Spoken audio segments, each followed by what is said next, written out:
The other day, I was reading a blog where the author shared that whenever she was with someone complaining about their weight, all she heard was, "I don't want to be like you."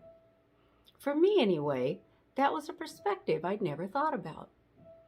Do you ever consider what your words sound like to someone else? For instance, you're visiting a friend for coffee and say, "I've got to do something about my disaster of a house." Is the message heard? "I don't want to have a house as messy as yours"? I'm in no way suggesting you quit talking to people, although that would be easier sometimes. What I'm suggesting is an exercise in communication. I didn't realize what my sister was hearing come out of my mouth until she frankly told me to stop it. What she heard when I complained about getting older was a reminder that we all are, and she hated the thought of her big sister disparaging herself. For the record, I turned 61 and got over it.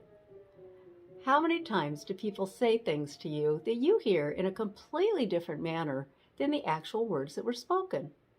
How often do you say things to others that sound different to them than the way you meant it? We are all mirrors for other people. We see ourselves in them and they see themselves in us. Any insecurities we have are going to bounce right back at us, which means we need to listen to what's coming from behind the mirror, not through it. There's an old Winston Churchill quote: "When you're 20, you care what everyone thinks. When you're 40, you stop caring about what everyone thinks. And when you're 60, you realize no one was ever thinking about you in the first place." Try to meet people in their world.